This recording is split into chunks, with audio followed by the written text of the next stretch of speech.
Well, welcome everyone to the Step 2 workshop for Compliance and Improvement Monitoring for local educational agencies addressing significant disproportionality.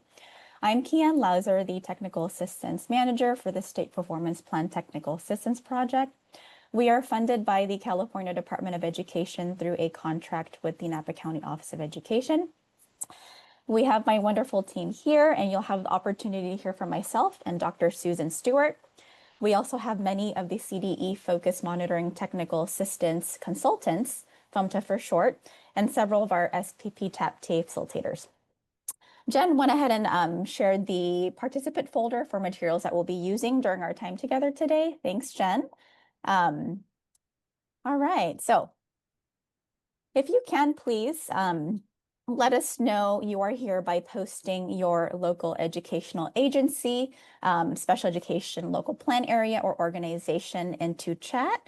And be sure when posting in your response, be sure that your chat is set to everyone so all participants can view your comments.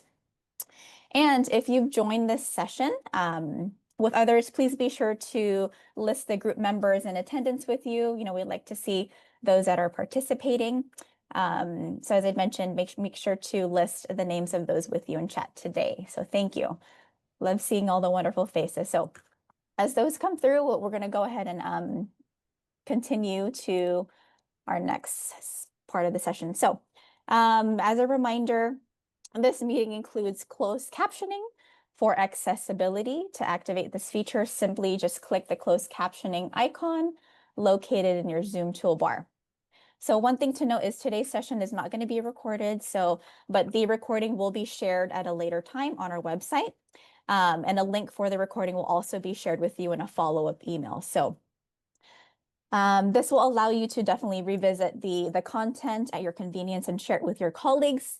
For those that might not have been able to attend today's session, we understand today's session covers a substantial amount of information in just 2 hours. So we anticipate that you might find it helpful to refer back to the recording as your LEA continues to work on your CIM work related to significant disproportionality. And as a reminder, today's focus is on actions or the activities required for Step 2. And as it relates to Step 1 activities, so we appreciate your commitment in moving this work forward.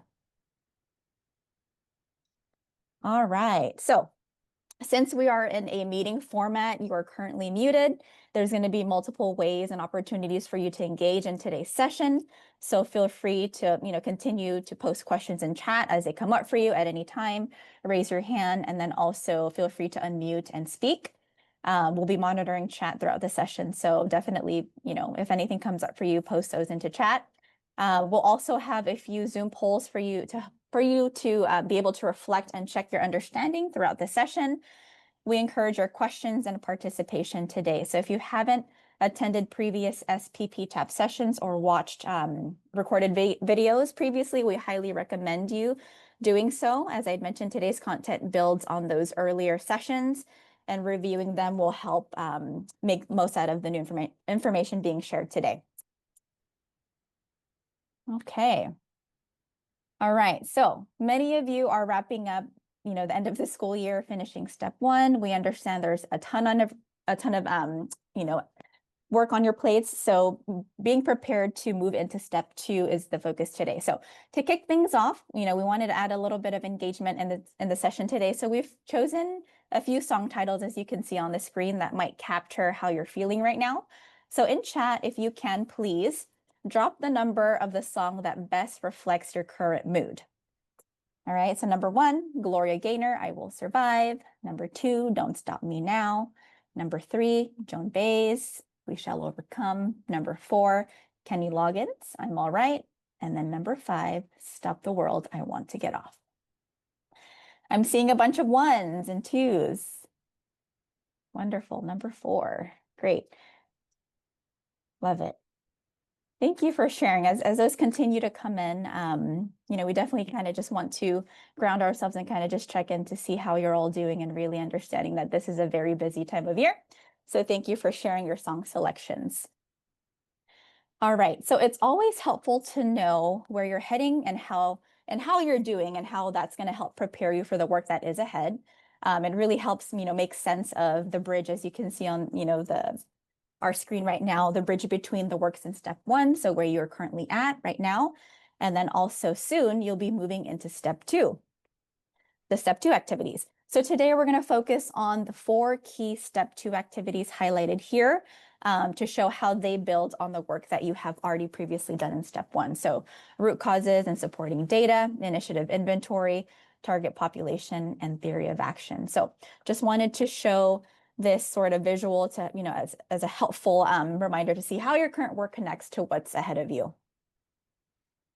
All right, so there was pre-work sent to you previously that included 2 resources that, we hope that you've had, the opportunity to look at prior to today. If you haven't, that's okay. Just, please be sure, to do so before beginning the work in step 2. The target population video is about 26 minutes long, and the target population flowchart is a 2-page resource, which Jen went ahead and put into chat. Thanks, Jen.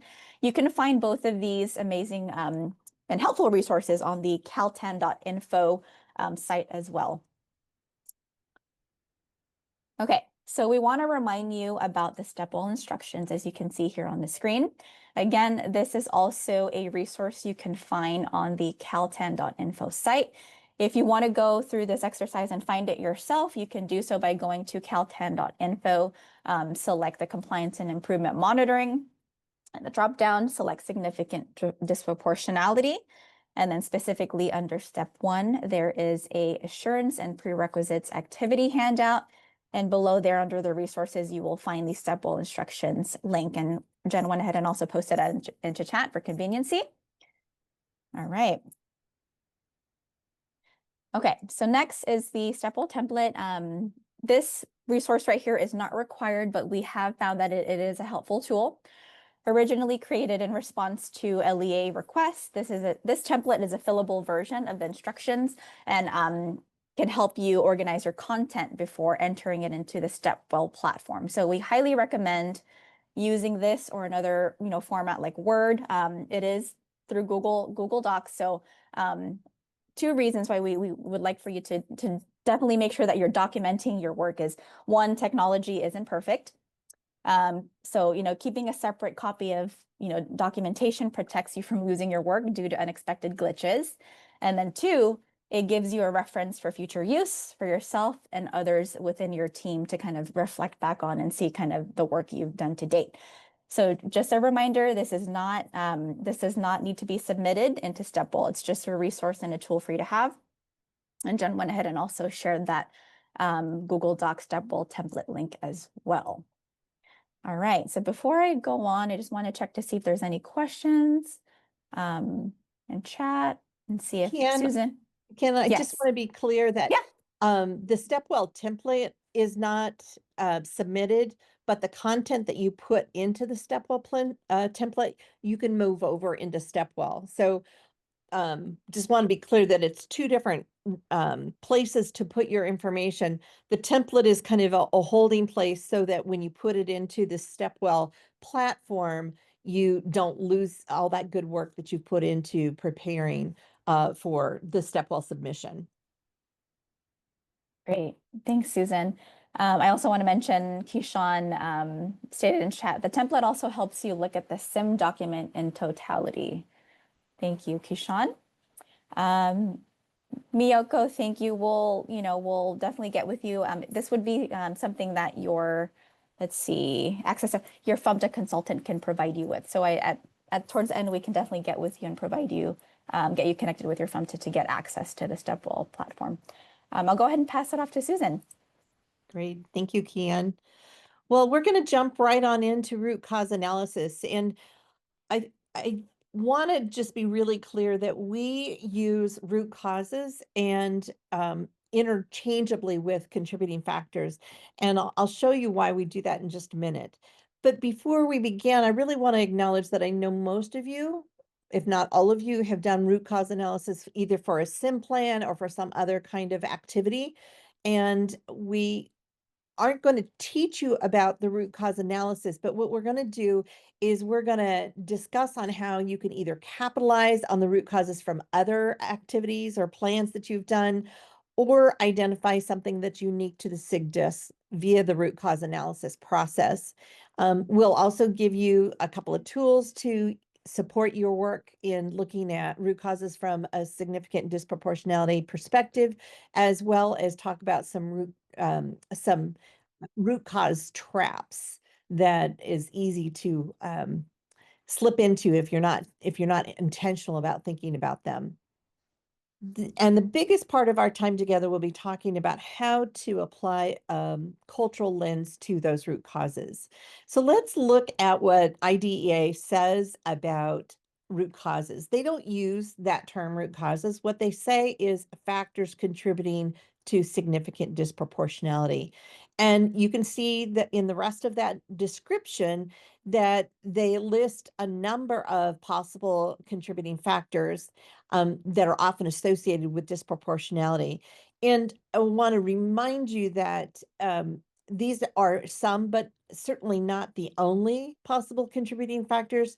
What's going to happen is you're going to utilize your policies, practices, and procedures review, as well as both your quantitative and qualitative data analysis to inform your root cause analysis. So don't want you to be blinded by thinking that these are the only root causes. There are very likely to be things that are unique to your LEA and your community of students. And this leads me to a question for you. We have a poll. So thinking about that previous root cause analysis that you completed, we're curious about who you included in that root cause analysis. Did you have the student voice, the parent voice? You should be able to select more than one.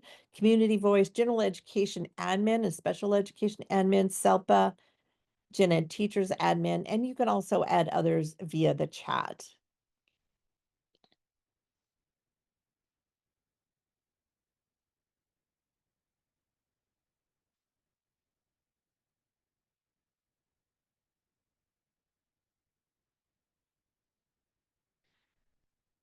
Okay, Curtis has added counselors in chat. Thank you, Curtis.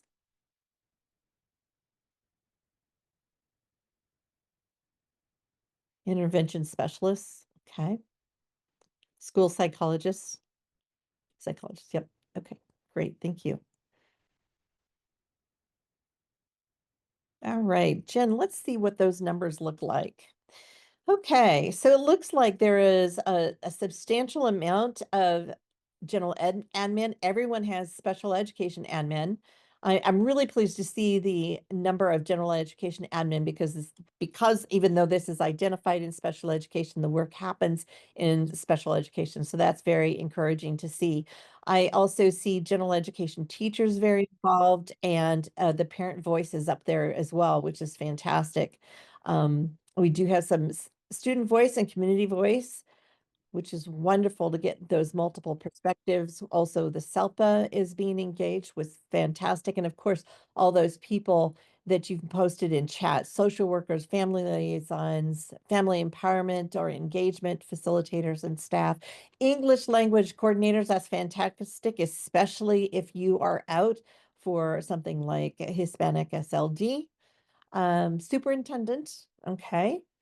Yeah, great. All right. Well, thank you for letting us know who you're involving, because we know it's so important to have those multiple perspectives in order to really hone in on what the genuine root cause is.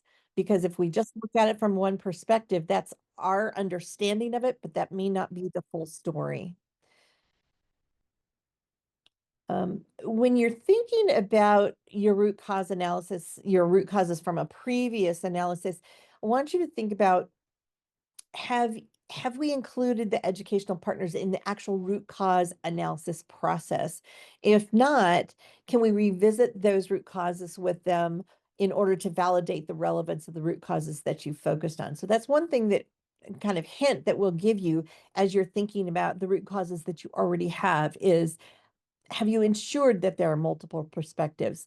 And that leads us really into this idea of using a cultural lens.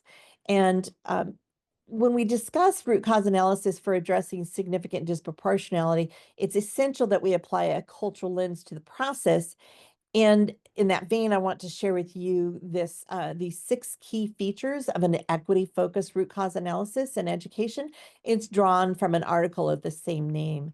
The author Arthur Anthony stated that an equity-focused root cause analysis in education takes on a critical perspective to better understand how historical inequities have shaped a problem and led to inequitable outcomes. So we're going to look at those 6 features of the equity-focused root cause analysis. And the first 2 features you will see are reflected in the CIM step 1. And the first is that incorporating multiple points of view and sets of knowledge. So we all know that having an effective root cause analysis really brings in kinds of people from different kinds of expertise and lived experiences.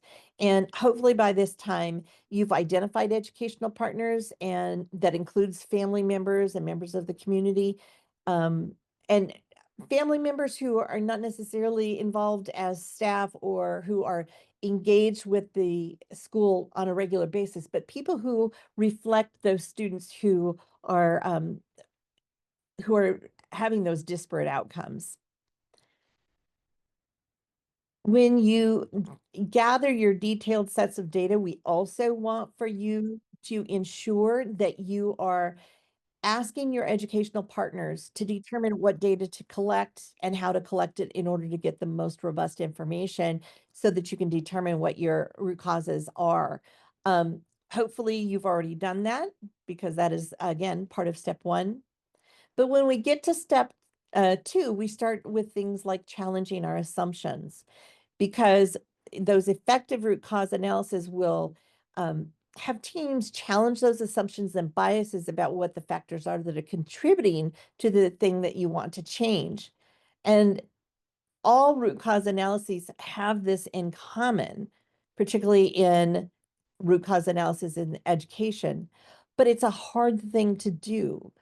Challenging our assumptions when we don't know what our assumptions are, challenging our biases if we don't know what they are, is tricky. And in a little bit, we're going to hear from one of our TA facilitators who is very skilled in raising up those assumptions or highlighting those assumptions that are occurring during the root cause analysis process, and really ensuring that those assumptions are addressed. Again, taking it a little bit deeper, addressing those implicit biases. And we know that those biases are really unintentional forms of bias, that they just are deep within us. And so it's hard to really know that they exist, but they really do have a powerful influence over our decisions and behaviors. So we oftentimes see in education that those biases are found in educators' explanation of negative outcomes. And they might sound something like, these students don't take school seriously, or their judgmental viewpoints that are really deficit perspectives.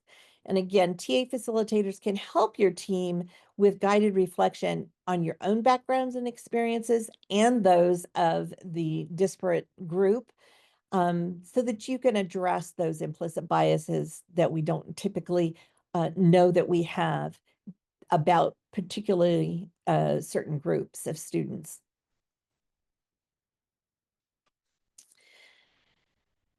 When we're looking at embracing we, not they, we're looking at focusing on what you or we can change.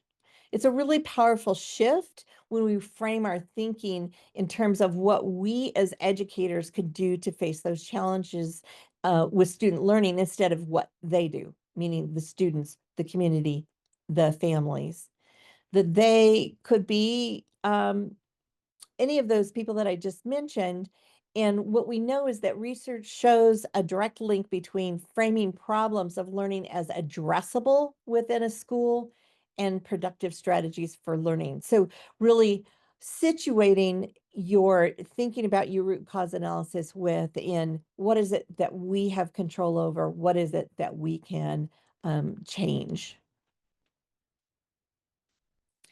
And then finally, recognizing and using equitable learning opportunities.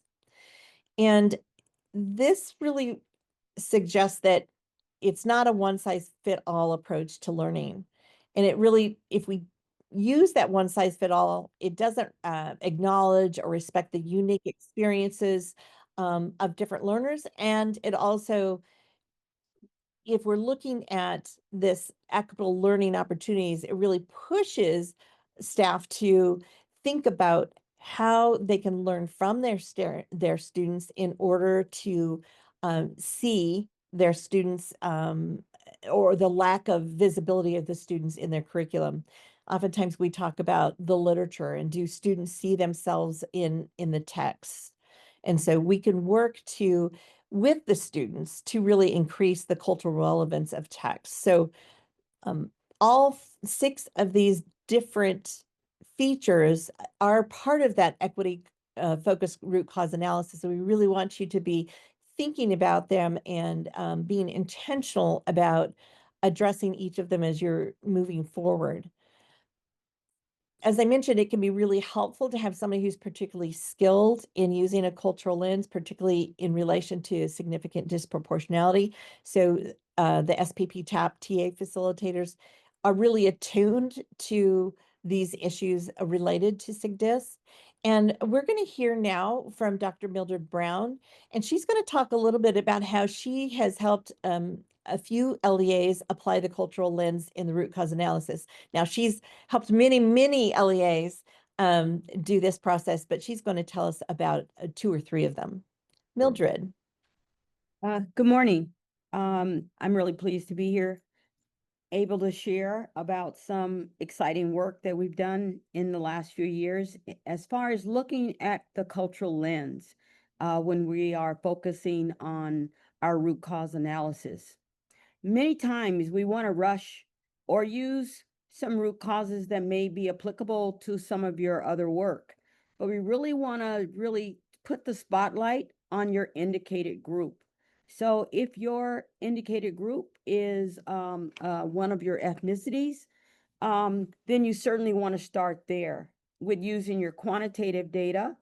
And in this case, the first example is where we used our empathy interviews to start to look at challenging some of the root causes that we had generated. And in this case, it was a small district, predominantly Hispanic, where the students were being identified for ID before they even arrived in the actual district. So we really had to take a look at what are our root causes. So we certainly could have looked at, okay, it's pre-intervention, not looking at MTSS. What are we doing in terms of interventions once students get to school? But when we were really looking at 3 factors when you're talking about the student story, and that is being sure that you have data that looks at the student's unique language, culture, the impact of that language and culture, and then if there are any environmental factors that may be impacting that particular student group. And in this case, the Hispanic students where the indicator was Hispanic ID, we're looking at students who, like I said, were being identified as early as 3 years old. And by the time they went through the and transitioned even into the county program and then eventually into the district, then after all of those reiterations, where we needed to look a little closer at what was behind some of those students being identified for ID.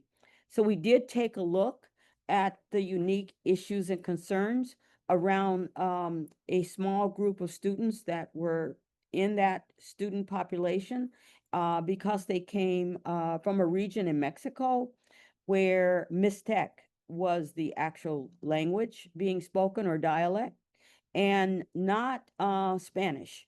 So the hypothesis that we explored and pushed back around an assumption is that it wasn't just a routine look at these particular students. We needed to dig a little deeper. So we went back, redid the file review with that in mind to see if there was anything that was elevated from the file review. And there were many issues that we found. One being the fact that these students had to navigate 3 different languages: Spanish, because most of the translations and um, communication was in Spanish. They may speak the dialect at home, and then they were also expected to learn English. So that was putting up quite a bit of stress on the students as far as being able to be successful as far as their educational outcomes. So with that information, and then looking and doing some focus groups and asking, and like I said, we had already gotten to a conclusion with root causes and decided, say, as like in number 3, to challenge those assumptions and take the time to go back. We really appreciated the district allowing us to do that. And then from that point, we were able to have a more robust root causes that we really feel informed the activities and choosing the target group students that would be benefiting from the plan. We also use the same method in a district where the indicator was African American overall special education. And we had had many concerns in that we wanted to incorporate multiple points of view and sets of knowledge. So we did everything you could possibly think of as far as equity walks and file reviews, and also spent time with the families. And so we brought forward the last root causes that had been rolled over from 23 into our 24 continuing plan in that district. And now we're looking at the deep data dive of all of the new activities that were part of the Stepwell process. And I have to say that it was an evening meeting. We gathered all the families together. We had about 9 families online and over 29 in person. And it was just amazing how the parents went through each of the root causes and challenged those assumptions. And with that, provided the district with a list of questions to say, we're really concerned, these certainly could be the root causes, but we need more information. So the opportunity to spend time and move away from its implicit bias. Well, what does that look like? And even the parents wanted to examine the fact that implicit bias was part of the previous root causes. How does that impact our students? And so do you really have the root causes that are going to address our students' needs? And we were able to present some of these questions yesterday to the district team. And it was really, we really appreciated the fact that we were listened to. And the parents, we feel that the voice was heard, and we even have a part 2 with the parents to continue to explore those root causes. But we really feel that the parents who are students with IEPs, general ed students, homeless parents, families as well, all were talking about how difficult it is to navigate the system, and perhaps the issues and concerns that they're unable to impart to their students may also be an additional root causes. So we have several new root causes to consider. Third, and I guess Susan's going to cut me off because I have many to share, but another district was in regards to our white students' ED. That was really exciting in that, when you go into a district, always there's a concern where someone will say, oh, white students, I mean, what are you going to do in regards to root causes? And the opportunity for the district was to roll over existing root causes that they had used in a previous plan. We were able to incorporate not just multiple points of view, but also in terms of the number 2 item, as far as detailed sets of data, new data that they had not considered, particularly around the focus groups with the families and focus groups with the students. So the students themselves were indicating that they felt that they weren't even being seen or heard in the district. And that for whatever reason, based on where they were located, these were considered quote unquote students from the hills. And already the district culture had separated these students who had all been in the numbers that made that district significant disproportionate. So we were able to, one, definitely challenge the assumptions and push back on the existing root causes that were presented.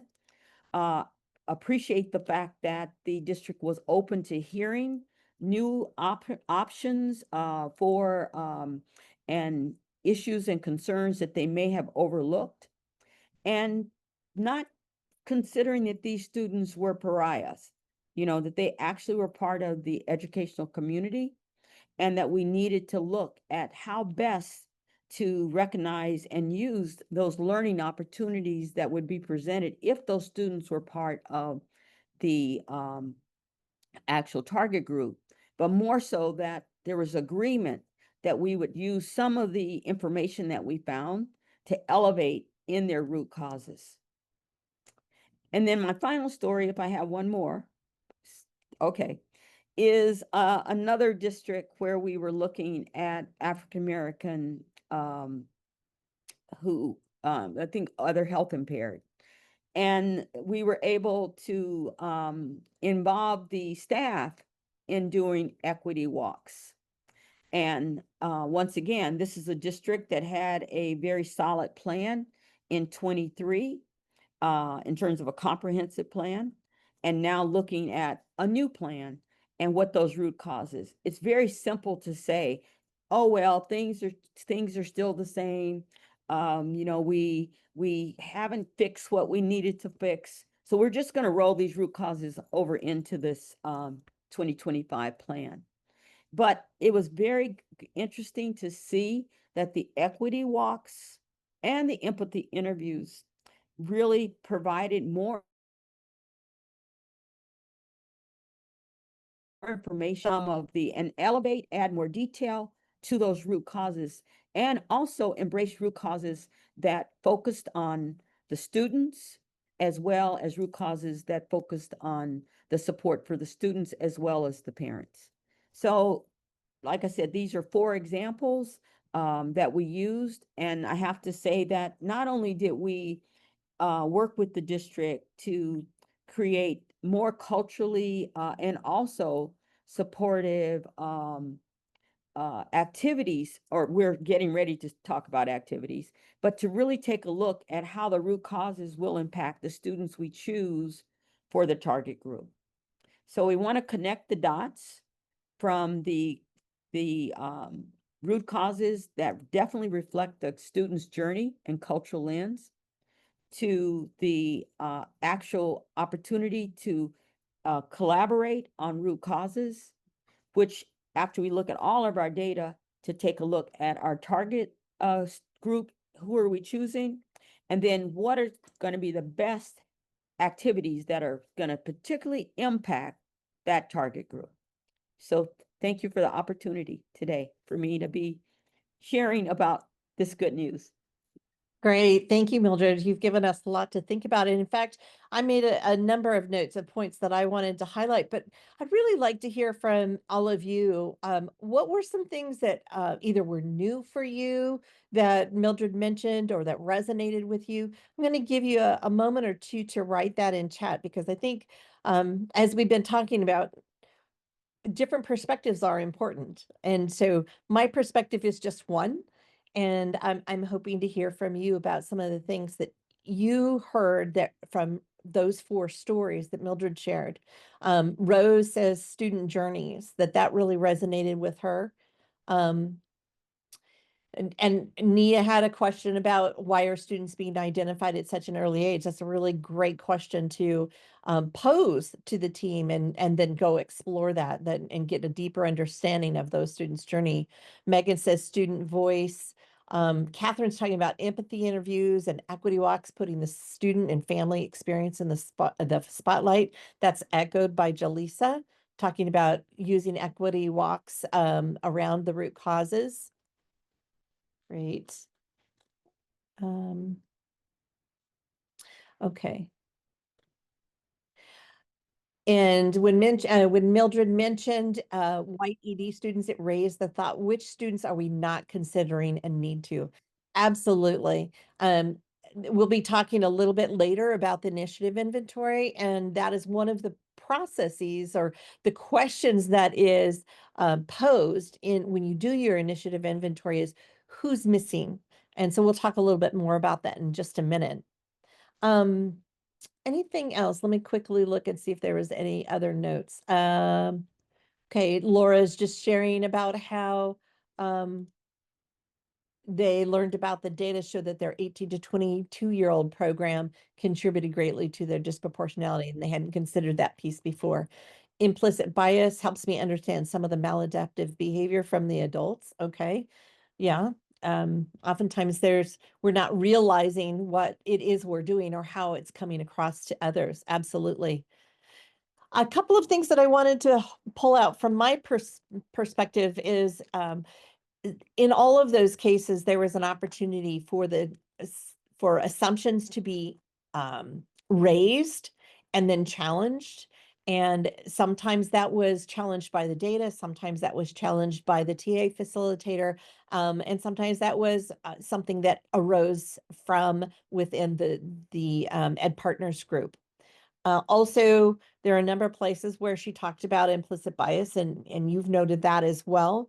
I thought it was very interesting that Mildred talked about the tendency to want to roll over root causes, and that may work, that you may have data that validates that those are the root causes. You may have conversations in the root cause analysis process with your ed partners that validates that the root causes that you mentioned previously are indeed the root causes that continue to be an issue.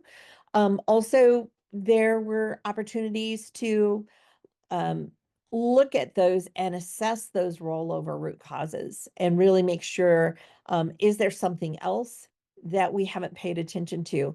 So while you may already have some root cause analysis, taking the time to kind of parse them out, dig a little bit deeper, see where you are, especially if you've been in SIGDIS for a while. It's easy to want to just shift those root causes over into your new plan without spending much time, but it's worth the time to just verify that they are indeed the most important root causes, and that there aren't others that you need to attend to. All right. Well, I'm going to quickly tell you about two tools that are root cause analysis tools that you're probably very familiar with, the 5 whys and the fishbone diagram. And we have worked with Dr. Ana Marie Villalobos to add some features to those two tools that will allow you to have intentionality around applying a cultural lens to your root cause analysis. And those can be found in let's see, it's the root cause analysis activity handout. And I believe that Jen has put that in chat or is going to. There, there it just popped up. And you can access either one of those there from that activity handout, the root cause analysis activity handout, and just use that as a way to prompt yourself to slow down a little bit in the root cause analysis process and ensure that you are using a cultural lens. Now, when we look at StepWell, we notice that there are up to 4 root causes that you can list. If you've got 20 root causes, you need to prioritize them, and you need to decide which are the most important to address to make it a significant change, to move the needle, to change the dial on what's happening. But I've circled 2 root causes. And the reason for that is that there are 2 aspects that we need to think about that contribute to disproportionality. And this is based on the research from Dr. Edward Fergus. And he talks about that root causes are the intersection, or disproportionality rather, is the intersection of mindsets or belief systems, or that kind of how we come to it from our personal perspectives, and also policies, practices, and procedures. If you address one of those without the other, then it's going to be really hard, if not impossible, to have sustainable change. So again, if you've been doing addressing significant disproportionality for a while, review those root causes from your previous plan and amendments. One of the things that I've noticed, I've been looking at some of the plans from previous years, and I've noted that LEAs that are having great success meeting the measurable outcomes, but have not had a significant change in their risk ratios, either they're going up or they're kind of static. It's made me wonder about the root causes. Have they really selected the most critical root causes? So if you're in that situation where you've been addressing SIGDIS for a while and you've maintained the same root causes that you've been focusing on, and you're showing that your measurable outcomes are achieving something, but you're not moving the dial on the risk ratios, you really should take a step back and assess, is it the measurable outcomes that are not appropriate, or is it maybe even further back in root causes that we need to really examine those in another way? All right. Dr. Fergus also outlined for us a number of common root cause traps. And because they are root causes are at that intersection of belief, policies, practices, and procedures, we know that they are system-based. And they are based on the developers and maintainers of that system, their belief sets, as well as, those beliefs that inform the practices. So let's think about these root cause traps. The first one is identifying belief gaps without process gaps. What we know is that beliefs by themselves don't create or cause disproportionality. It's really the absence of responsiveness or deficit thinking that lead to disproportionality, because they really reside in the processes and the operational and they're operationalized within the system, and therefore they can be tied back to the policies, practices, and procedures. The second root cause is identifying kids with gaps as disparity problems. And we kind of have touched on this, but this trap presumes that kids are the cause of the disparity, when the actual causes that the instructional or the school cultural or behavioral supports that are lacking, that in order to respond to those various needs. So the system is not responding to the variety of needs of the students coming in. One of the questions we can ask ourselves is, how is the curriculum designed to meet the breadth of students' needs? So if we have a tendency to identify kids as having the gaps, let's turn that around and ask ourselves, how is the curriculum designed to meet the breadth of students' needs? Or how is the curriculum designed so that it is not supporting the kids that are not being as successful as we'd like them to be and as they would like to be? The third root trap is process gaps that center on needing more services. We know that just adding more money to solve disproportionality, it presumes that the core budget is not arranged for the needier population. So the absence of processes or a misalignment between what is and what should be is what part of what's causing those gaps, rather than needing to spend more on just adding one more program, we really need to look deeper into what is the core budget doing for the breadth of needs of the student body? Do we need to reshape who we hire? For example, if we have kids who are in really stressful environments, do we have trauma-informed staff? Are we really attending to the needs of the students that are coming to us as a whole? And with the notion that what we do for students that are at the margins will benefit all of those students. And the fourth item is identifying process gaps without belief gaps. And again, if we improve efficiency of the system, but we don't address why there's inefficiency in the system, then we're not going to have the impact that we need.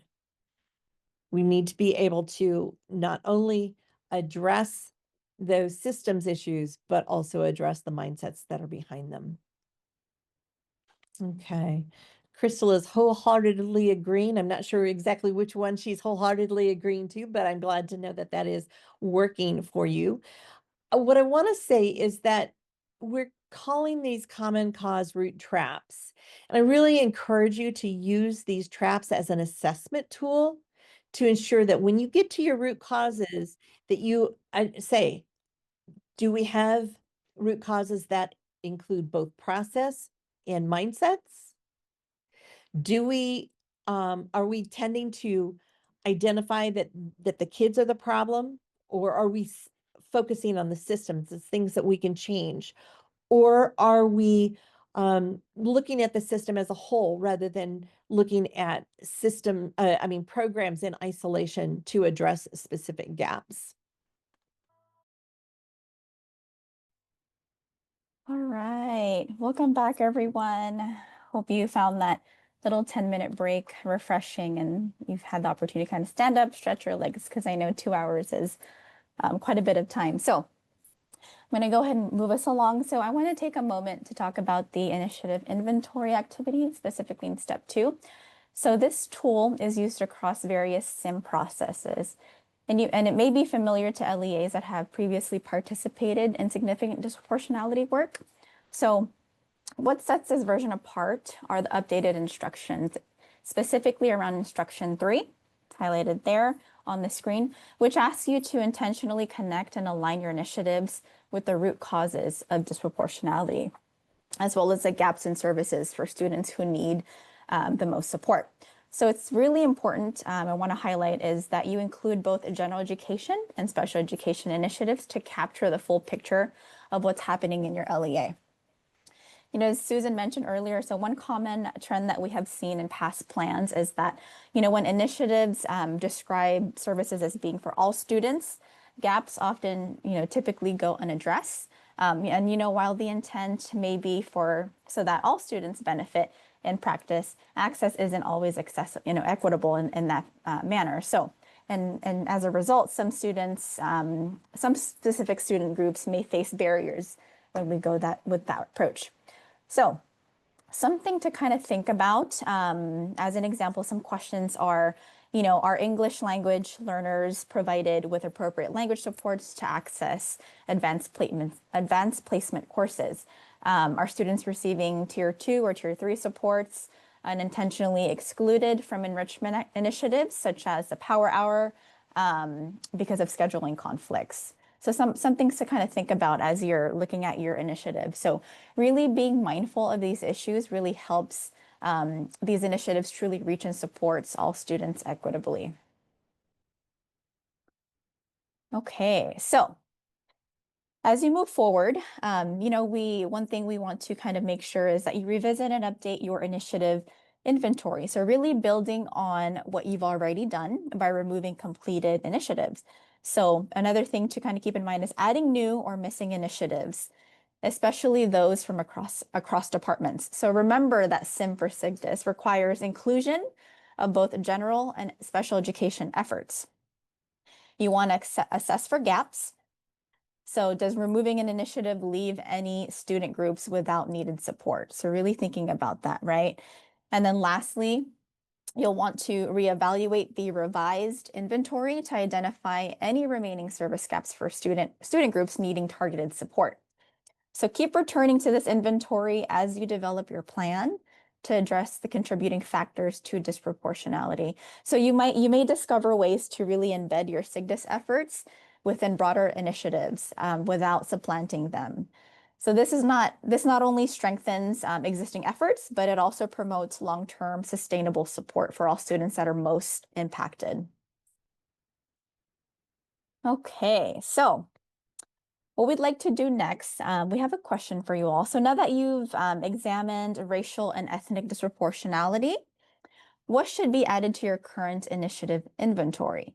So some questions to kind of think about, as I'd mentioned earlier, as you're thinking about this question. Think about outcomes like access through A through G courses. Are all student groups really truly being served equitably? In several past plans, we've seen gaps where certain groups, such as English learners or students with disabilities, have limited access or lack the supports needed in order to be successful. So take a moment to kind of think about this question, give you a second to kind of reflect, and then feel free to jot down or share your thoughts into chat. So we'll give you a moment to kind of think about this question, and we'll play music while you do that. So go ahead and do that.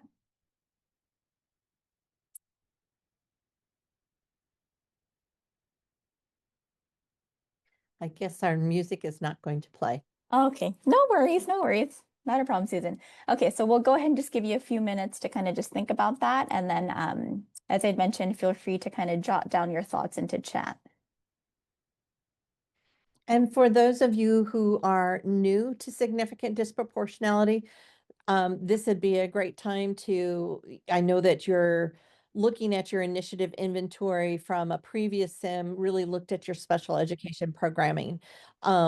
So you might want to think about what are the general education programs or initiatives that are currently in place, and is there something specific that we should be attending to?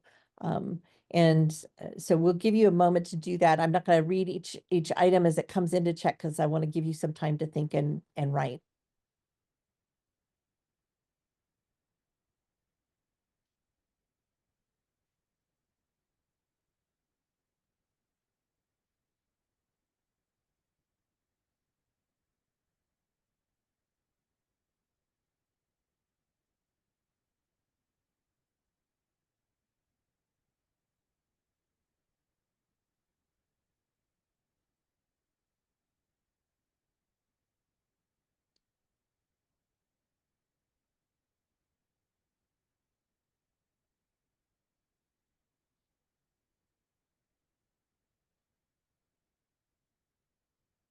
As you're thinking about this question, I do want to acknowledge Lauren mentioned in chat, ethnic breakdown of MTSS interventions, wellness services, academic supports, and behavioral supports.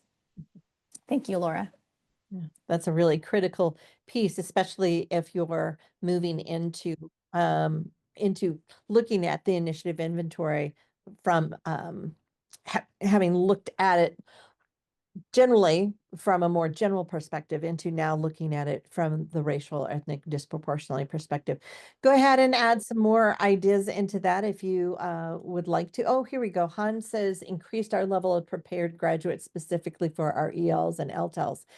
Great. So that's an area that they want to look at to ensure that those particular students are getting the supports that they need to be ready to graduate. Great. Okay. As folks are still kind of thinking and pondering, and as Susan mentioned, continue to add into chat. But a couple of things, we want to remind you of is that the initiative inventory is most valuable when completed collaboratively within your team. So ideally your CIM or educational partners teams. So this really helps this, the surface what's really happening during implementation and not just what's intended. The review of your initiatives should involve multiple perspectives, as Susan had alluded to earlier, not just one person, but to ensure a fuller understanding of the impact across all student groups. I see that Stacy mentioned initiatives to consider non-categorical TK, reverse mainstreaming in preschool, as well as focusing on literacy in grades K through second grade. Great. Okay. Wonderful. Wonderful. All right. So as we're thinking about those student groups, I'm going to move us into thinking about who will receive services. So the initiative inventory is looking broadly at your LEA and the different resources and supports that are available, and kind of examining who's receiving those services in reality and where the gaps are. But as we think about significant disproportionality and the comprehensive coordinated early intervening services that will be part of your action plan, we really have to identify very clearly who will be receiving these services. Before we focus in on that group, I want to introduce the concept of targeted universalism to you. And I kind of alluded to this, but I want to just reiterate it and let you know that there is a resource that you can learn more about targeted universalism in in a webinar form, and Jen will put that link up into chat. But targeted universalism really builds on a universal goal, and then it uses a range of targeted strategies that really redesigns the systems to meet those students who are on the margins. And while the new systems center on those who have traditionally been pushed to the margins, what it does is it also supports all the other students as well. In targeted universalism, there's a strong belief that what is best for those that are furthest from opportunity is really best for everyone. So even though addressing significant disproportionality is about a core group of students, targeted universalism is about making changes to the system and changing curriculum for all students to increase a sense of belonging and experience of success. So they go hand in hand with one another. We want to step back into IDEA's definition of the target population, and the funds, the Comprehensive Coordinated Early Intervening Services funds, are intended to serve children ages 3 through grade 12. They are intended to be proactive and preventative, those early intervening services. So the earlier you can put in those supports or address those systems issues, the better. Obviously, if you're a high school district, pardon me, it's a little more challenging, and that's when we encourage you to look to those feeder schools and working with them collaboratively to make shifts, not just in your high school LEA, but in the broader service area. Those funds for those services are not only for children that are ages 3 through grade 12, but it is particularly, but not exclusively, and that's a really key phrase, particularly, but not exclusively, children in those groups that were significantly over-identified, including those who are not currently receiving special education, but who need additional academic and behavior support to succeed in a general education environment, and also children with disabilities. It cannot be exclusively children with disabilities because, again, we're looking at trying to do preventative work in general education. When you define your target population, it may be that in the net you cast with your definition, some of the students will be students with disabilities, and that's great. If you are out for placement, that may be another area where you will have more students with disabilities, obviously. And we need to be really clear.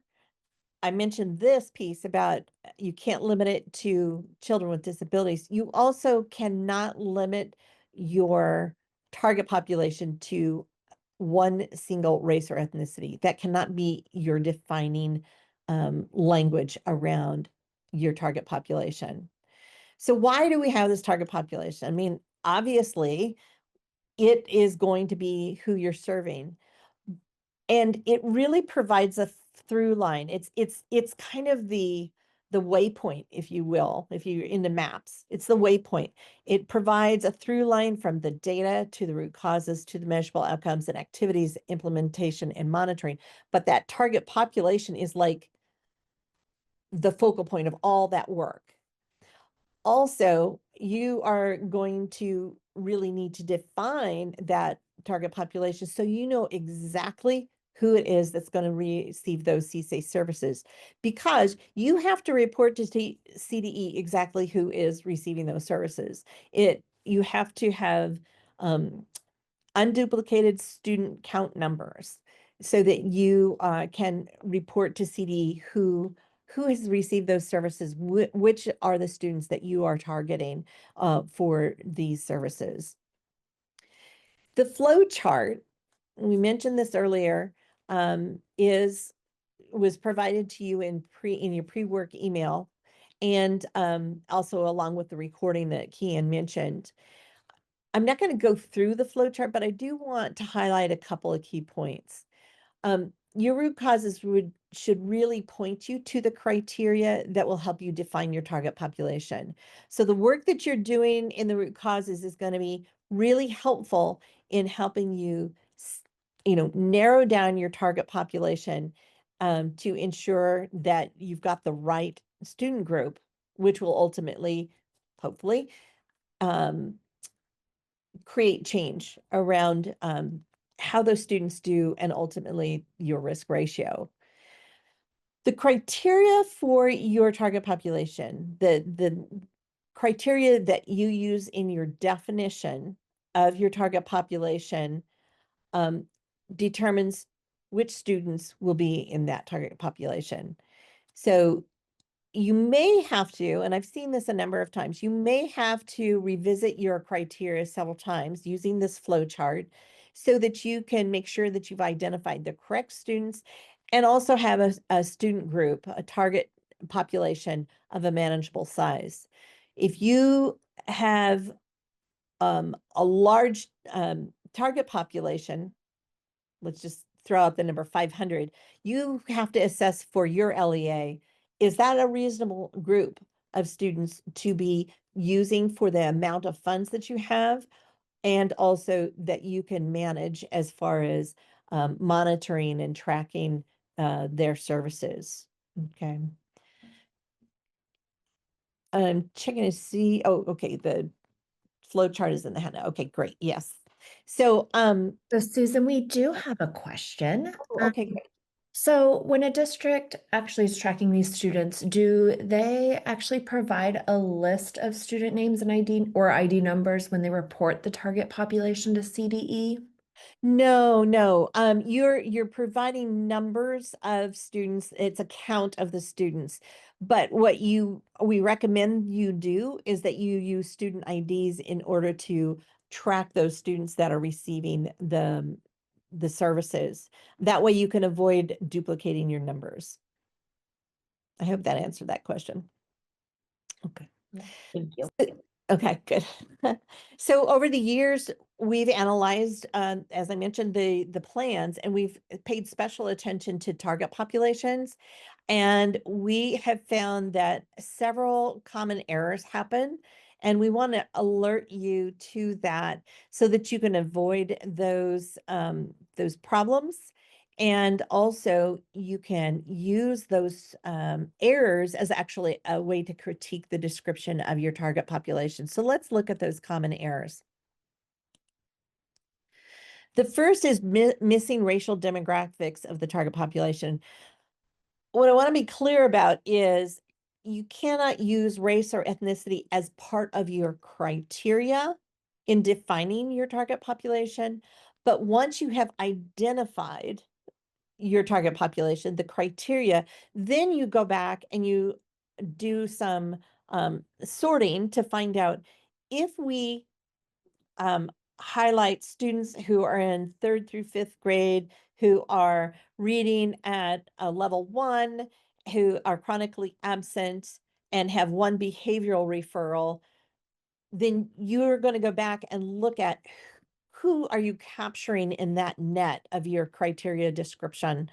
And then you're going to say, as a result of this criteria, we're going to have, 250 students, 125 of them are Hispanic SLD, or are Hispanic students, pardon me, and 15% are African American, or whatever your demographic breakdown is. You need to be able to describe that, because when the TA consultant, FMTA consultant is looking at your plan, they need to determine, have you met that particularly but not exclusively clause in the IDEA, in the regulations. Target criteria limits students based on race and ethnicity. I've said this, I'm not going to go over it again. Just basically, it cannot be one of your criterion. Target population students don't meet the primarily but exclusively requirement. And that's not a simple, sometimes people want a number. Does that mean 51% have to be of the over-identified group? It really depends on what your criteria are. It depends on your full student population and the student population size of those that are being over-identified. So it's not as simple as, did we plop over into 51% versus meeting this kind of primarily but not exclusively requirement. You can, I know that the TA facilitators and the FMTA consultants have all had many conversations about target populations. You can check in with one of them. You can also contact us at SPP-TAP, and we can help you think through your criteria and make this assessment as to whether they meet that primarily but not exclusively requirement. Surprisingly, there are times when the target population criteria is not provided. It's just kind of a generalized description. Or I've even seen where an LEA used the language of the definition that we just looked at, and they said that's what their target population was. So I don't think it was intentionally that they weren't trying to be clear. I think it was just they didn't understand what the expectation was. The description isn't logical. So when we look at the plans, we're looking at, what does the data say? What are the root causes? And we have kind of an idea of what we anticipate you might be thinking your target population is. And if your description isn't logical, if it doesn't flow from everything that you've shared already about your issue of significant disproportionality, then your description isn't logical, and it's hard to, oftentimes when there are too many criteria, it can be hard to follow, and it becomes difficult to follow the logic. And then target population criteria is too subjective. This looks like things like students who are at risk. Now, your LEA may have a definition, an operational definition of at risk that includes very specific criteria for inclusion in that grouping of at risk. If that's so, you can let us know that in the description below the target population. But if you just say at risk without any further clarification, then it's too subjective. We don't know who's going to be, which students are going to be captured in that net. That sounds kind of negative, captured in that net, but be identified. It will be hard for someone else to identify it. We have found that these errors have been up to 25% of the approved plans. And so it's really worth paying attention to. And, CD doesn't like to have to push back for plan revisions, but this is an area that is really important that you get right. And if you need help with it, again, talk to your FMTA, your TA facilitator, talk to us. We can help you with that.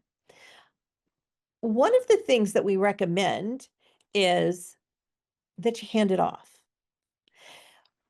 I know when I'm writing things, sometimes I get too much in my own head and I have assumptions that are in my brain that don't get on paper.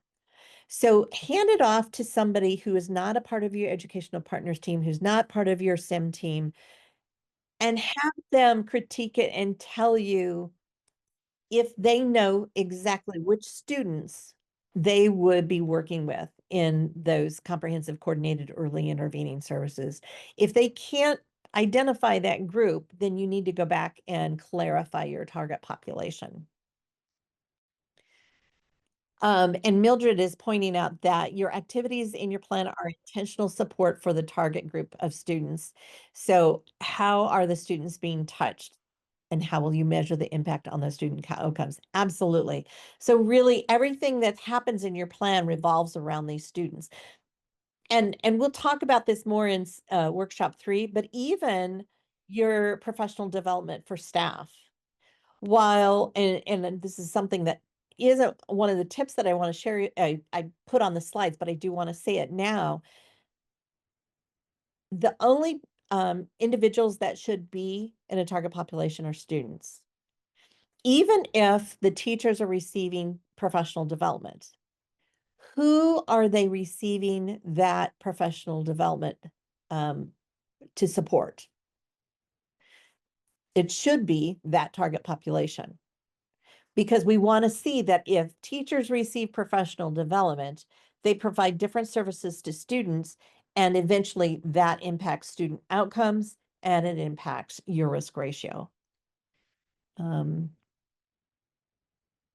Right. And again, when you're in implementation, which is step 4, you will want to be talking about those student outcomes, and you're going to report them back to CDE in your progress reports. And it should be the students that are pulled from the criteria. I'm seeing what else Kishan said. Be clear that anyone who picks up the plan should be able to look at the target population criteria and pull those students. Anyone outside of your organization should understand the criteria and know what students are being targeted. Absolutely. Thank you for those clarifications, Mildred and Kishan. That's helpful.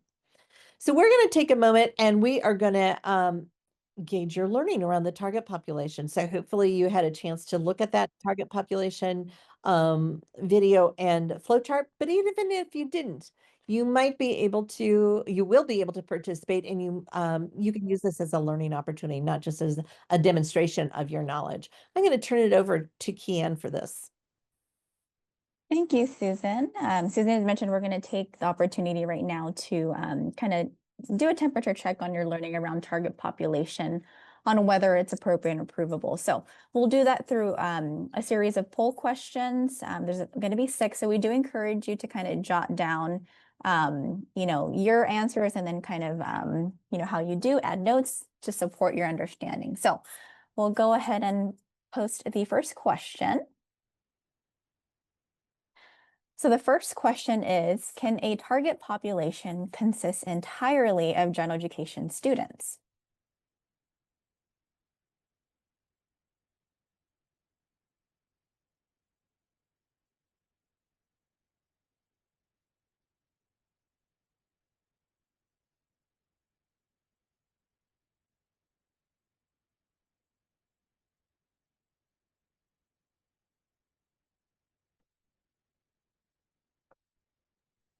If you're not seeing the poll, it may have gotten popped behind one of the other windows on your screen, your computer screen. So you may need to shut some windows to be able to see it.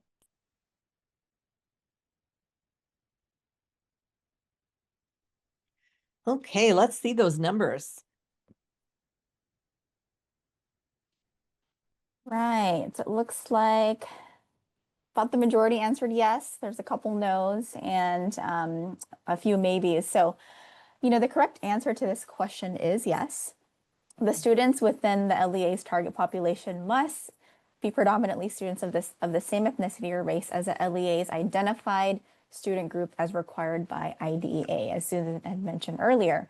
So really keeping in mind that IDEA funds are reserved for the children within the LEA, particularly, but not exclusively, children in those groups that were significantly over-identified and who are in need of additional support in order to be successful in the general education environment.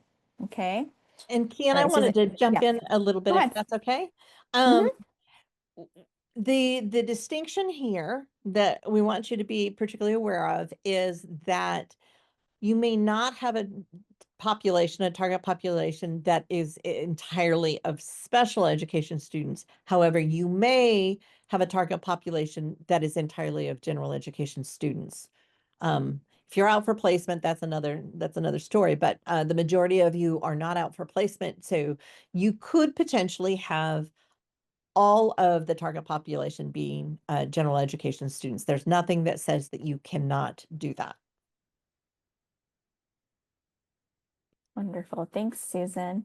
You know, as questions pop up for you too, feel free to post those in chat. Well, we're keeping an eye, so we'll definitely want to make sure to get your questions answered as they come up for you. All right, so question number 2. Can K through 5 special education teachers be a targeted group? This should be an easy one. Susan just mentioned it right before we went into this poll.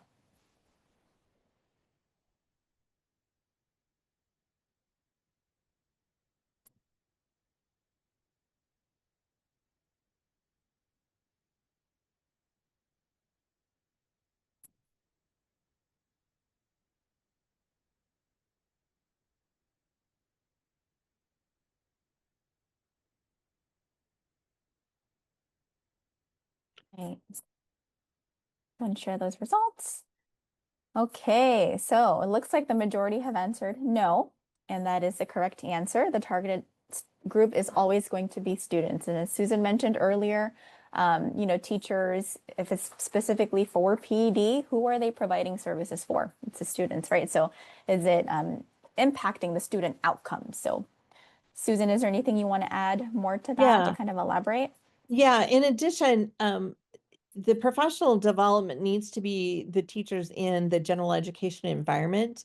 Now, if special education teachers can be added to that PD that's provided to the general education teachers without it costing more, I think there's another provision, I can't remember what it is at the moment, but then they can be added to the PD, but it cannot be for them, and any teachers cannot be a targeted group. It's only the target population is only the students. Great, thank you. I'm going to pause for a second to see if there's any questions in chat. All right, okay. We'll go ahead and move to question 3. Can all 9th grade students be a targeted group?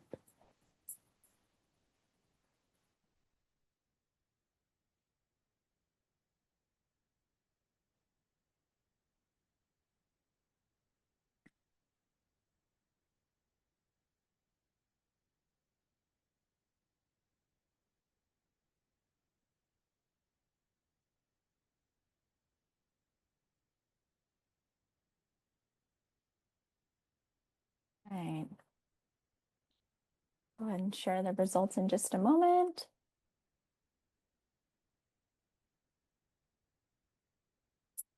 All right, so it looks like about half answered yes and no, and then there's a few maybes, so across the board. So the correct answer to this question is no.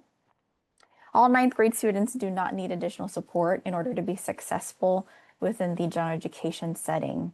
However, I understand it is kind of a quick trick question. An LEA can limit the targeted group of students in the 9th grade with additional criteria that demonstrated their need of support if the root cause analysis identifies that this is a factor contributing to their significant disproportionality. Susan, anything you want to add to that?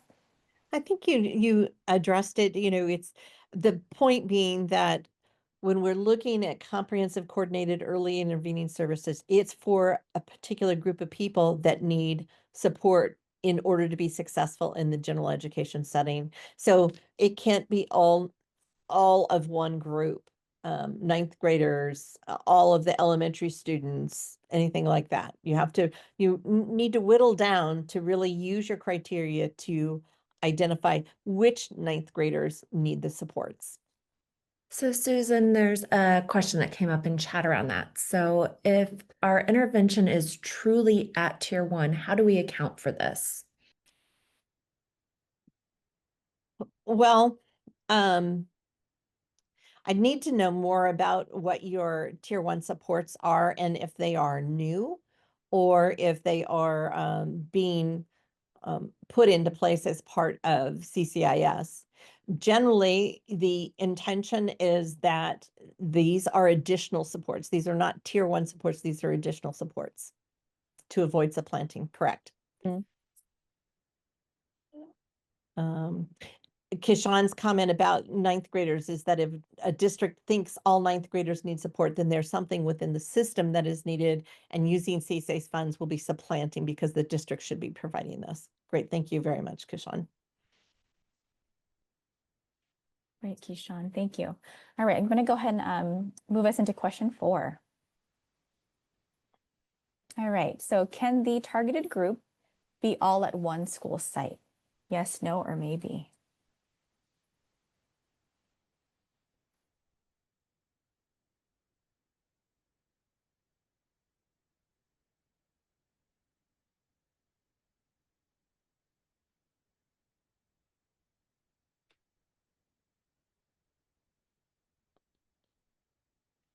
All right, I'm going to share the results.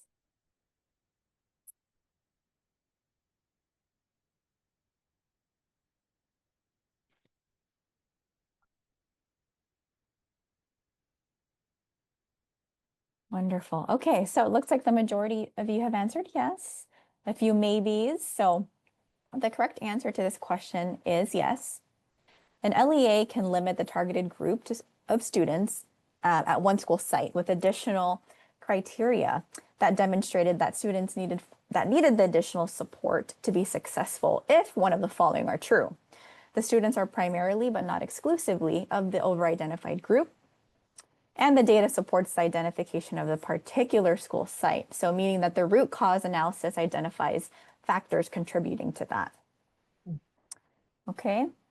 I'm really excited because I think people are beginning to really kind of dig down into this concept of the targeted population and really parse out what the parameters are. So this is exciting to see how folks' understanding is growing and changing.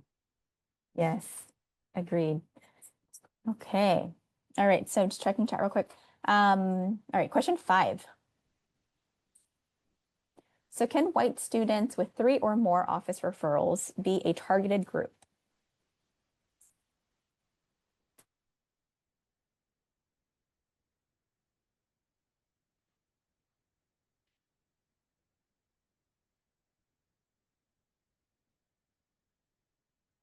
Now, this one's a little bit of a trick question, so we will share the results in just a moment.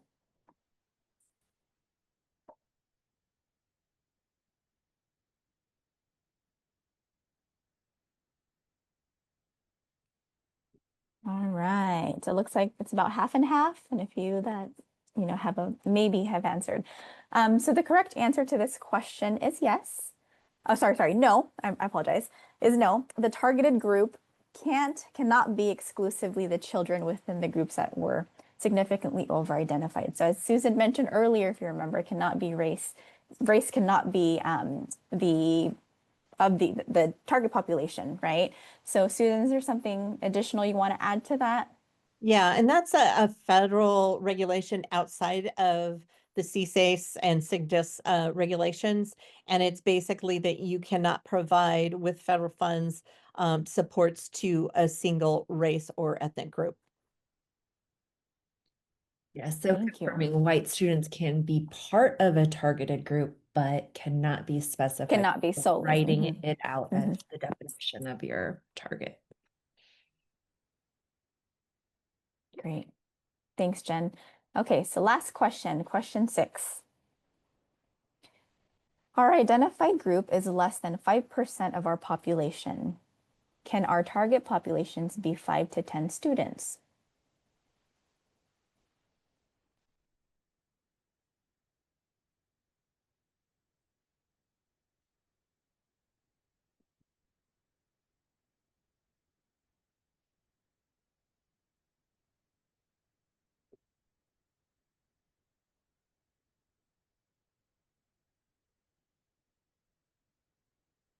Keyshawn mentioned in chat, just to reiterate, the description should be specific enough to capture the students you are targeting.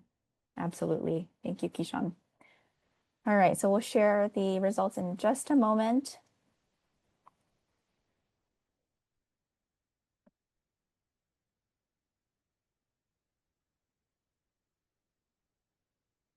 Okay, so results are about half and half again. The correct answer to this question is yes, at least one student. So IDEA states that the minimum target population size can be any number greater than 0. So if you remember earlier in chat, Keyshawn had mentioned, considering that a reasonable target population is determined by the capability of your LEA to be able to provide adequate early intervening services that should result in improved outcomes for students, right? So meaning that you should be able to track the students as well as their outcomes as a result of receiving these services. Susan, anything else? Not on this, but I really, I find the target population, while it can be challenging, it's also kind of a fun process. I find it very like a puzzle, and I like being a sleuth when I'm looking at plans to see how they've gotten to the target population, to see how an LEA has drawn from their data and the root causes to really define this target population so clearly, so that once they get to the plan, there's no doubt of who they're serving, and that they can then design those measurable outcomes and those activities to really meet the needs of that target population. Great, thank you. Great. Thanks, everybody, for participating. I hope that was not only a way to check yourself, but also a way to learn some more information about target populations. Again, I encourage you to look at those videos and utilize that flow chart. It can be very helpful in identifying that target population. It's not hard, but it's not easy either. It's a simple process in that it's step by step, but you have to really think it through sometimes. All right, so we're going to talk about theory of action, and the step-well instructions are basically that you will create a theoretical statement that will guide your work moving forward, and it will include the strategies that you will use to address, the contributing factors that will result in reduced disproportionality and improve student outcomes. So this is kind of like it's like an outline, maybe not the wrong word, but just is kind of it's a precursor to your action plan. It tells you what we've learned so far, and it is an arrow that points you to where you're going when you flesh out your action plan. I'm expecting that most of you have created a theory of action before, and I am going to walk us through an example, just so that if it's unfamiliar with you, or you haven't done it in relation to significant disproportionality, you'll see how it all connects here. So the contributing factors from the LEA that we are highlighting on this slide is that the intervention structures are not consistently defined or implemented across all schools, which results in bias-based and subjective pre-referral processes, which so that practitioners don't use data to identify needs, and it's based on subjective experiences with the students. So let's see how they took those contributing factors and looked forward to what they might be able to do to address that. So if we revise policies, train staff on expectations, and monitor practices, which has to do with those intervention structures not consistently defined or implemented across all schools, that's the root cause, then teachers will use data to identify needs, and pre-referrals will be more objective. So that is the result of addressing the contributing factors. That will result in fewer Hispanic students being misidentified for SLD, as measured by decreased risk ratios for a Hispanic SLD. So you can see, once again, that through line, we're trying to always always bring it back. How is this related to what we've done before, and how is it going to inform where we're headed? Okay. In that example, who's your target population? Well, the the identified student group are the Hispanic SLD. In this example, we do not have a target group specified. We would, the LEA has that, but we wanted to simplify this so that we were just focusing on the theory of action. So we'd need to know a little bit about what kind of school. Is it an elementary school? Is there one particular school within the district that where the identified group is having challenges? What are we seeing as far as their processes that are in that causing the misidentification? So there's a lot of things I have questions about, and clearly you do too, Jeremy, of how did they get to this place? And we'd have to go back a little bit and check to see who they've targeted. Yes. The theory of action makes total sense. I'd struggle to figure out who I would be tracking in this that doesn't conflict with the criteria that we cannot use specifically Hispanic students, or Well, specifically all children. right. So what you're going to need to do is you're going to identify a smaller group of students, because it can't be all students, and it can be Hispanic students, but it can't be just Hispanic students.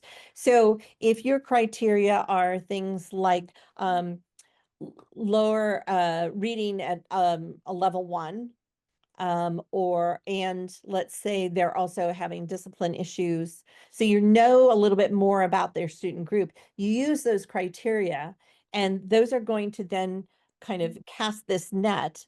And when you draw the net together, you're going to see we have 90% of our students are Hispanic students. Okay, and that would, of our target population, I mean. So but you will still have a few other students that meet those criteria because you're not basing it on a race or ethnicity. Okay. Does that So I help? could use something like all students referred for additional intervention. Yes, yes, you'd want to be a little bit more specific about what that intervention was, and probably about how many times they were referred, or what they're referred specifically for. Yeah. Thank you. Be very specific is what Kishan says. Yeah. The more specific you can be, the better it is, the easier it is to identify that target population, serve them, and then report progress. Yeah. Okay. So let's take a moment. We're going to step back. We want to hear from you. We want to hear two things. How does this information inform where you currently are? And also, what additional questions does it raise for you?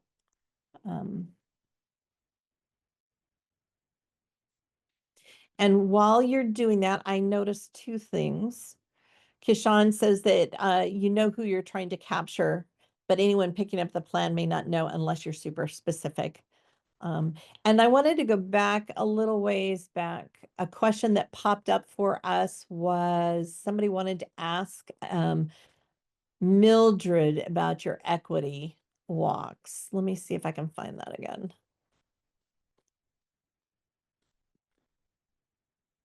I'm not finding it. But Mildred, can you speak a little bit about the equity walks? Yes, the district that I spoke of, and Gary McHenry is online, and he was one of the TAs who worked with that district as well. But we actually worked and used a rubric, and training was held for the administrators and teachers to all participate. So they were able to go to classrooms that were not theirs, as far as being able to look at specific information in regards to the indicated group. So like I said, it wasn't just looking at great teaching, it was looking at students' sense of belonging, and how could you actually take a look at the classroom to see what artifacts might be something that you would look at. Is there any evidence of family engagement in the classroom? which is also very hard to discern, but also the culturally relevant teaching that was going on in the classrooms and looking at those artifacts. But we certainly have that district as a resource, and we also have TA facilitators who work with the district to assist them in doing those equity walks. But it's a really good tool and it yields a lot of good information. Great. Thank you, Mildred. Kishan mentioned that sometimes districts can get caught up in not wanting to spend all this money for just a few students. And oftentimes we hear that, you know, they're concerned that the board is going to have that kind of response, or some other leadership, or even the community. So work with the TA facilitator or a FMTA consultant to work through that notion, because the intention is that it is a smaller group of students. Okay. Janet says, I know that I need to work with our district team to build more understanding for myself. Yep. It's a process. It's a learning process. Kishan says, if your target population description yields a large target group, then you may not be specific enough. Yes. Okay. I recognize now why, although we made systemic changes, yet our risk ratio increased. In this round, we must expand our scope to include mindset to account for implicit bias. Excellent, Mark. I'm so pleased to hear that that is something that you're able to discern as an area and are willing to address it. That's fantastic. Really good. Okay. Well, I want to show you a little bit of what's coming up, just so that you can bridge this step 2 into step 3. And I'm not going to talk about this document other than to let you know that this is a WestEd document, and it really provides key research-based information on strategies that you can be used to be addressing significant disproportionality. And we'll be providing more information on this in our step 3 workshop, not just this WestEd document, but also other resources. You don't want to move too quickly into developing your solutions until you've completed your root cause analysis and your step 2 activities. This is just kind of like a notion for you now. Just know that this is here. It will be there. Should be a link in chat for you. And we'll share a lot more about that at another point in time. But again, always, everything that you're doing now leads you to developing those action steps that is based on your data.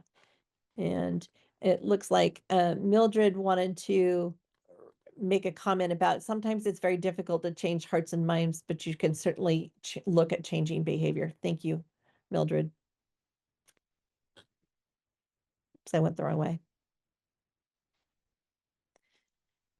And Kishan says, and sometimes when using a cultural lens from site to site, it may look different from site to site. So it's important to disaggregate information and look across your entire district for qualitative data. And when you get an opportunity to ask students, please do so. Yes, anytime we can talk to students is great. So I'm going to give you just a couple of hints and tips before you go. Pay attention if your data shows risk ratios are rising for other groups. You don't want to be so focused on those groups where you're significantly disproportionate that you're not paying attention to areas where you are disproportionate. If you can, you want to basically nip it in the bud. You want to address disproportionality before you get to the point of significant disproportionality. Involve more people who will be implementing the work. So the earlier you can involve people who are implementing the work, the better, because they can let you know about the realities of implementing the work in a general education setting. And they can also have a better understanding of how you got to where you are and understand the rationale and the why behind the work that they will be doing. We sometimes get hung up on the 2.89 risk ratio, or I mean the 3.0 risk ratio, and just getting below that. And that's great, but it is just a marker. It's not an arbitrary marker, but it is just a way of saying this is too much. But if you're 2.89, if you're 2.5, you still are over identifying or over disciplining students. So we want you to really keep implementing and monitoring, even if you get out of significant disproportionality. You don't want to do all this great work and then slip back in to significant disproportionality for you, but mostly for the kids. You want to make sure that you are supporting those kids throughout, and that as evidenced by that risk ratio. Keep an eye out for solutionitis. It's really easy, especially when budgets are tight, to try to fit a solution onto a root cause. And if there's a logical extension, that's great, but try not to shoehorn something in. CDE will notice it. They'll ask you about it. And so it's important. Everything should follow that through line in order to be effective. Keep an eye out. Oops, I hit 2 of them, but keep an eye out for some planting. So this is what Kishan was talking about, and Jeremy, that what I was referring to. If tier 1 supports are part of what you're supposed to be providing or do provide, you cannot use CSACE funds for that. So if you have, just one moment. If you have been doing a program and you now run out of funds for that program, you may not use CSACE funds to start the program again. That would be supplanting. Anything that is required by the state or the feds cannot be paid for with CSACE funds. That would be supplanting. So, and we'll talk a lot more about fiscal things just prior to step 3. We're going to have a fiscal meeting, primarily for those who are in your fiscal office, but also for those of you who are working on budgets in relation to the plan. So we'll have a little bit more detail around that. Okay, great. Oh, good. Thank you, Jen, for putting that PDF in.